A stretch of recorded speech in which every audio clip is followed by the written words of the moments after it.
మోకాల నొప్పులకు ఎటువంటి సర్జరీ లేకుండా ఎపియాన్ పెయిన్ క్లినిక్ అందిస్తున్న అత్యాధునిక చికిత్స.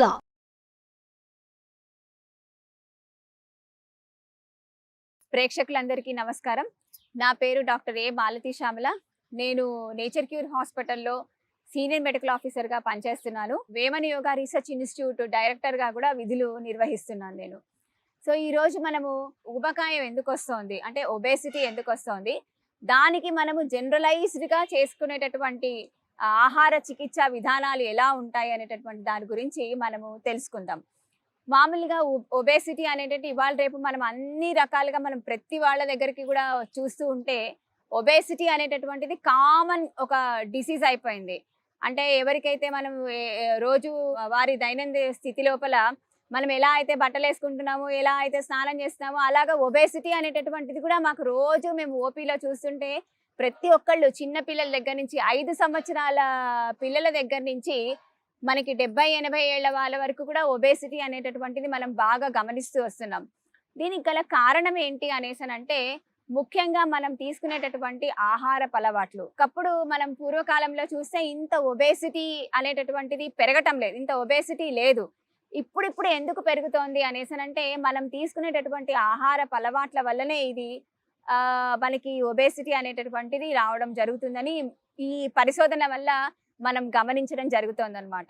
రోజు అన్ని రకాలైనటువంటి పిండి వంటలు మనం తింటున్నాం. ఎప్పుడో పండగ వచ్చినప్పుడు పూర్వకాలంలో పిండి వంటలు చేసేవాళ్ళు. ఇప్పుడు మనకి ఎక్కడ చూసినా ఫాస్ట్ ఫుడ్ సెంటర్స్ అయిపోయాయి. దాంతో పాటు మనకి ఎక్కడ చూసినా కూడా అన్ని రకాల పిండి వంటలు తయారు చేసేటటువంటి హోమ్ ఫుడ్స్ అని చెప్పేసి అన్నీ పెడుతున్నారు. ఒక విషయం చెప్తాను, అందరూ మామూలుగా అంటారు జంక్ ఫుడ్ తింటున్నారు బయట అనేసి అని అంటారు. అదే ఫుడ్ మనం ఇంట్లో చేసుకుంటే, జంతికలో మురుకులో చేసుకుంటే అది జంక్ ఫుడ్ కాదా? రెగ్యులర్ గా దాన్ని మనం తినటం వల్ల కూడా మనకి అది కూడా జంక్ ఫుడ్డే అవుతుంది. జంక్ ఫుడ్ అంటే ఏంటి? ఆయిల్లో బాగా డీప్ ఆయిల్ ఫ్రైడ్ చేసినటువంటి ఫుడ్ కానీ, ఎక్కువగా కొవ్వు ఉన్నటువంటి ఆహార పదార్థాలు తీసుకోవడం కానీ, ఇంకా జంక్ ఫుడ్ ఏంటి అనేసనంటే అవసరం లేనటువంటిది. అంటే మనకి కావలసినంత పరిమాణంలో, సపోజ్ ఫర్ ఎగ్జాంపుల్ ఒక 5 ఏళ్ల బాబు ఉన్నాడు, వాడికి దాహం వేస్తుంది అని అంటే తల్లి తండ్రి ఏమిస్తారు? టెట్రా ప్యాక్ లో ఉన్నటువంటి ఆ ఎంటీ క్యాలరీస్ ఇచ్చేటటువంటి, ఆ అవసరం లేకుండా క్యాలరీస్ ఇచ్చేటటువంటి డ్రింక్స్ ని ఇస్తున్నారు. కానీ అదే కోకోనట్ వాటరో లేకపోతే ఒక గ్లాస్ మంచినీళ్ళు, చెరుకు రసమో వాళ్ళకి ఇవ్వటం లేదు. సో దానివల్ల ఏమైపోతుంది, వాళ్ళకి అది అడిక్ట్ అయిపోతుంది అనమాట. చిన్నప్పటి నుంచే మనమే వాళ్ళని వాళ్ళ యొక్క ఆహారపు అలవాట్లను మనమే మార్చేస్తున్నామేమో అనిపిస్తుంది. రకరకాలైనటువంటి చిప్స్ వస్తున్నాయి. సో ప్రతి వాళ్ళు కూడా చిప్స్ తింటున్నారు. మనం లంచ్ బాక్స్ లో ఏమి ఇస్తున్నాం పిల్లలకి? తొందరగా అయిపోతుంది, తొందరగా తినేస్తారు అని చెప్పేసి 4 చిప్స్ డబ్బాలో వేసి ఇచ్చేస్తున్నాం. దానివల్ల ఏమవుతుంది అని అంటే చాలా మందికి ఒక విషయం చెప్తానండి. చిన్న పిల్లలకి టీ కానీ కాఫీ కానీ అలవాటు చేయరు. ఎందుకు అలవాటు చేయరు అని అంటే వాళ్ళకి అది అడిక్షన్ అయిపోతుంది అని.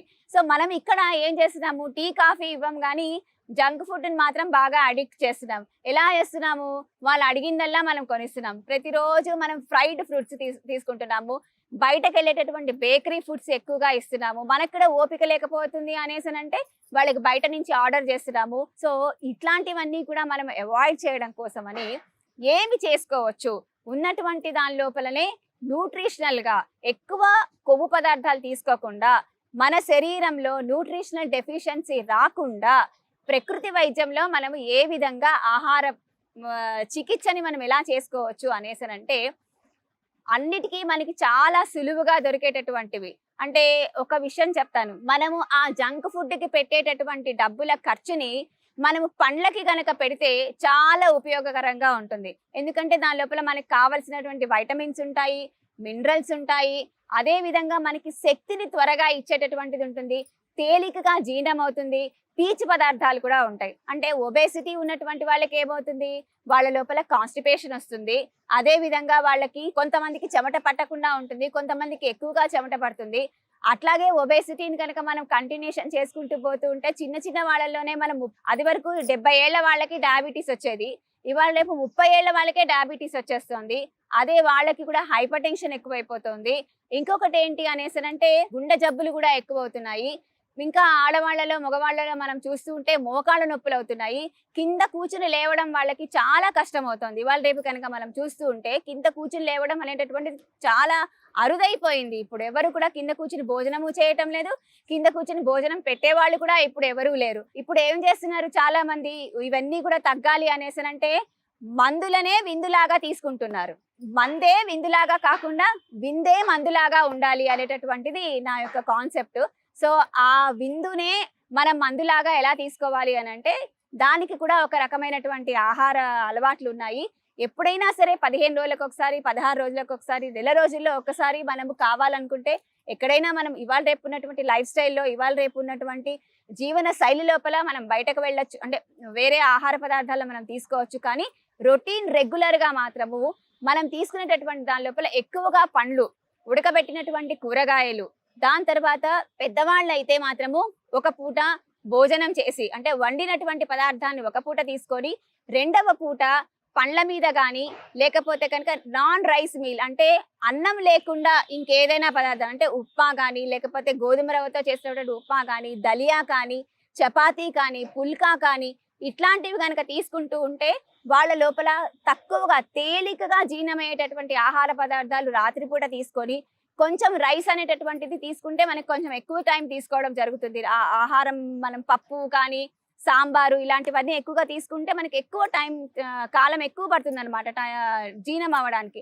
అట్లాంటివి పొద్దున పూట పగటిపూట తీసుకోవడము, సాయంకాలం పూట తేలికగా జీర్ణమయ్యేటటువంటి ఆహార పదార్థాలు, అంటే పండ్లు తీసుకోవచ్చు, పచ్చి కూరగాయలు తీసుకోవచ్చు, దాంతోపాటు మజ్జిగ తీసుకోవచ్చు, కొబ్బరి నీళ్ళు తీసుకోవచ్చు, రసాలు, పండ్ల రసాలు తీసుకోవచ్చు. ఇలాంటివన్నీ కూడా మనము సాయంత్రం పూట కనుక తీసుకుంటూ ఉంటే కూడా మనకి వెయిట్ తగ్గేటటువంటి అవకాశం ఉంటుంది. అట్లా కాకుండా వెయిట్ ప్రోగ్రామ్ ఎలా చేసుకోవాలి, వెయిట్ తగ్గాలి అని అంటే ఏ విధంగా మనము మనంతట మనమే ఎలా ప్రోగ్రామ్ చేసుకోవాలి అనేసరంటే పొద్దున చాలా మంది ఏం చేస్తారు, బ్రేక్ఫాస్ట్ ఉంటారు. బ్రేక్ఫాస్ట్ లో ఏం చేస్తారు, ఇడ్లీ కానీ, దోశ, పూరి, వడ ఇలాంటివన్నీ కూడా ఉంటూ ఉంటారు. దానికి బదులుగా మనం ఏం తీసుకోవచ్చు అని అంటే సీజనల్ గా దొరికేటటువంటి పండ్లు ఏవైనా సరే. ఈ సీజన్ లో అట్టి పండ్లు అయితే మనకి 365 రోజులు మనకి అట్టి పండ్లు దొరుకుతాయి. చాలా మందికి అక్కడ ఒక అపోహ ఉంటుంది, అట్టి పండు తినటం వల్ల లావైపోతారు అని చెప్పేసి. కాదు, అన్నంతో పాటుగా మీరు అట్టి పండు కనుక తింటే లావైతారు. కానీ అన్నం మానేసి వేరే ఇతర ఆహార పదార్థాలు తీసుకోకుండా ఓన్లీ ఇదొక్కటే కనుక తీసుకుంటే మాత్రం మీరు లావ్ అయ్యేటటువంటి అవకాశం ఉండదు. కాబట్టి పొద్దున మనం బ్రేక్ఫాస్ట్ బదులుగా మనం పండ్లు లేకపోతే పచ్చి కూరగాయలు, కొన్ని స్ప్రౌట్స్ అంటే ఒక చెంచా స్ప్రౌట్స్, అంతకన్నా ఎక్కువ అవసరం లేదు. ఎందుకనంటే స్ప్రౌట్స్ మనము చాలా వాటిలో ఉన్నటువంటి ఆ కొంచెం తీసుకున్నా కూడా దాంట్లో ఉన్నటువంటి వైటమిన్ సి మనకి వస్తుంది, దాంట్లో ఉన్నటువంటి మినరల్స్, దాంట్లో ఉన్నటువంటి పోషకాలు మన శరీరానికి అందుతాయన్నమాట. అంతేగాని స్ప్రౌట్స్ తీసుకోండి అని చెప్పగానే ఒక గుప్పెడో లేకపోతే ఒక గిన్నెడు బౌల్ నిండా తీసుకోవడం వల్ల కొంతమందికి ఏమవుతుంది అంటే వాయువు పడుతుంది, గ్యాస్ట్రిక్ ట్రబుల్ స్టార్ట్ అవుతుంది. ఇంకొకటి ఏంటంటే అబ్డామినల్ డిస్టర్బెన్సెస్ వస్తాయన్నమాట. అందుకోసమని స్ప్రౌట్స్ తీసుకోవడం కూడా చాలా ఒక చెంచా మాత్రమే ఈ రోజు రాత్రిపూట నానబెట్టుకొని రేపు పొద్దున మొలకలు వచ్చిన తర్వాత తీసుకోవచ్చు, అది కూడా తీసుకోవచ్చు. దాంతో పాటుగా ఇన్ఫ్యూజ్డ్ వాటర్స్ అని అంటే ఇప్పుడు డ్రై ఫ్రూట్స్ ఉంటాయి, డ్రై ఫ్రూట్స్ ని నీళ్ళలో నానబెట్టుకొని ఆ నీళ్ళని నెక్స్ట్ డే మార్నింగ్ తాగి ఆ డ్రై ఫ్రూట్ తీసుకోవడం వల్ల కూడా అది కూడా ఒక రకమైనటువంటి చికిత్సా విధానం, ఇన్ఫ్యూజ్డ్ వాటర్ అని అంటారు. అది కూడా తీసుకోవచ్చు, బ్రేక్ఫాస్ట్ కి బదులుగా అది చేయవచ్చు. దాని తర్వాత లంచ్ లో ఏం తీసుకోవచ్చు అనేసి అంటే మామూలుగా 2-3 పుల్కాలు, బాయిల్ వెజిటబుల్స్ అంటే ఇక్కడ ఎవరైతే మనం డైట్ ప్రోగ్రామ్ చేయాలి అని అనుకుంటున్నారో వాళ్ళు ఆలుగడ్డ, కందగడ్డ, చామదుంపలు ఇలాంటివన్నీ కూడా అవాయిడ్ చేసేసి మిగతా పదార్థాలు, అంటే మిగతా ఆకుకూరలు, ఏ ఆకుకూరలు కూడా మనము రోజుకొక ఆకుకూరని మనము రోస్టర్ లాగా పెట్టుకొని చేసుకోవచ్చు. దాని లోపల కొంచెం మనం పెసరపప్పు, కందిపప్పు బదులుగా పెసరపప్పు వాడితే తొందరగా తేలికగా జీర్ణమవుతుంది. ప్లస్ అది మన శరీరానికి కూడా అవసరమైనటువంటి పోషకాలు ఆ ఆకుకూరల వల్ల మనకి దొరుకుతాయి అన్నమాట. సో ఆ పెసరపప్పు వేసి పప్పు కానీ లేకపోతే 2-3 పుల్కాలు. ఒకవేళ అన్నం తినడం, చాలా మందికి అన్నం ఇమీడియట్ గా మానేయాలి అని అంటే కొంచెం కష్టతరంగా ఉంటుంది. సో అలాంటప్పుడు వాళ్ళు కొంచెం పెరుగన్నం కానీ లేక మిగతా కూరగాయలు, ఇక్కడ పచ్చళ్ళు తినొచ్చు అనేసి అంటే చాలా మందికి ఏముంటుందని అంటే రోజు చేసుకునేటటువంటి ఊరగాయలు తినడం అలవాటు అయిపోతుంది. అట్లా కాకుండా ఆకుకూరతోనే పచ్చళ్ళు చేసుకోవచ్చు. దాని తర్వాత బీరకాయ పచ్చడి, లేకపోతే సొరకాయ పచ్చడి, ఇట్లాంటి చిన్న చిన్న అంటే రోజు రోటితో చేసుకునేటువంటి పచ్చళ్ళు కూడా మనము తినవచ్చు. అది ఓన్లీ ఒక పూట మాత్రమే. మళ్ళీ సాయంత్రం మధ్యాహ్నం 4కి ఆ టైం లోపల స్నాక్స్ తింటూ ఉంటారు. అంటే సమోసాలు, బజ్జీలు, టీలు, చాయ్లు, ఇలా కాఫీలు ఇలాంటివన్నీ తాగుతారు. దానికి బదులుగా మనము కొబ్బరి నీళ్ళు తీసుకోవడము, లేదు అనంటే చెరుకు రసం తాగడము, లేకపోతే మజ్జిగ తీసుకోవడము, ఇట్లాంటివి కనుక చేసుకుంటూ ఉంటే మన బాడీ లోపల వెయిట్ క్రమంగా అది తగ్గడం మొదలవుతుంది. ఇంకొకటి ఏంటి అనంటే రాత్రిపూటకు వచ్చేసరికి టోటల్గా ఫ్రూట్స్ సలాడ్స్ మీద కనుక ఉంటే, ఒక 15 రోజుల పాటు ఫ్రూట్స్ సలాడ్స్ మీద కనుక ఉంటే, ఒక గ్లాసు మజ్జిగ తీసుకుంటే కనుక తప్పకుండా వెయిట్ అనేటటువంటిది దాదాపుగా నెల రోజుల లోపల మీకు 3 నుంచి 4 కేజీలు లేదంటే 5 కేజీల వరకు కూడా చాలా వరకు తగ్గేటటువంటి అవకాశం ఉంటుంది అన్నమాట. ఈ డైట్ ప్రోగ్రామ్ ని కనుక ఫాలో అయితే మనం ఇంట్లోనే సులభతరంగా ఎక్కడా లేకుండా, అంటే కాకపోతే దీనికి ఒక విషయం ఏంటనంటే మనకు ఒక స్ట్రాంగ్ విల్ పవర్ ఉండాలి. నేను దీన్ని తప్పకుండా పాటిస్తాను, ఇది నా కోసమే నేను చేస్తున్నాను, ఎవరో కోసం కాదు, ఇది నా కోసమే నేను చేస్తున్నాను అనేటటువంటి ఒక దృఢ నిశ్చయంతో కనుక చేస్తే ఎవ్వరి అవసరము లేకుండా మనంతట మనమే మన ఇంట్లోనే మన లోపల ఉన్నటువంటి డాక్టర్ని మనమే బెల్లు కొట్టి లేపి మన యొక్క శరీరాన్ని, మన యొక్క ఆరోగ్యాన్ని మనమే బాగుపరుచుకుంటాం. అందుకే చెప్తారు డాక్టర్లు అందరూ కూడా ఏంటి అనంటే, ముఖ్యంగా ప్రకృతి వైద్యం వాళ్ళు మేము ఏం చెప్తామంటే, మీలోనే ఒక డాక్టర్ ఉన్నాడు, ఆ వైద్యుని మనం మేల్కొలపాలి. ఎలాగా అనంటే మీ ఆరోగ్యం మీ చేతుల్లోనే ఉంది, మన మైండ్ లోనే ఉంది. అంటే మనము కాన్సన్ట్రేటెడ్ గా, మనము దృఢ నిశ్చయంతో గనక ఉన్నామనుకోండి, ఏ పనైనా మనము సాధించడానికి అవకాశం ఉంటుంది. అట్లాగే చాలా మంది ఏమనుకుంటారు, ఈ ఒక్కరోజే తినేద్దాంలే, రేపు పొద్దున మళ్ళా ఇంకొకసారి రేపటి నుంచి మొదలెడదాంలే అని అనుకుంటారు. కానీ అలా కాదు. ఈ రోజు మొదలు పెడతాము ఈ డైట్ ప్రోగ్రామ్ అని అనుకుంటే ఖచ్చితంగా ఈ రోజు నుంచే దాన్ని మొదలుపెట్టి కనుక చేస్తే తప్పకుండా ఉత్తమమైనటువంటి ఫలితాలు మనం పొంది, దాని తర్వాత మనం ఎటువంటి ఊబకాయం వల్ల వచ్చేటటువంటి సైడ్ ఎఫెక్ట్స్ చిన్న పిల్లల దగ్గర నుంచి వస్తున్నాయి. మనం చూస్తున్నాము, చిన్న పిల్లలు కూడా ఈ రోజు వేసుకున్న డ్రెస్ రేపు పొద్దున పట్టడం లేదు వాళ్ళకి. సో అట్లాంటివి రాకుండా మనం వాళ్ళని చిన్న పిల్లల దగ్గర నుంచి పెద్దవాళ్ళ వరకు ఈ ఊబకాయం వల్ల వచ్చేటటువంటి సైడ్ ఎఫెక్ట్స్ ని తొలగించుకోవచ్చు. ప్లస్ మనము మన యొక్క వెయిట్ ని మనము నియంత్రణ చేసుకోవచ్చు.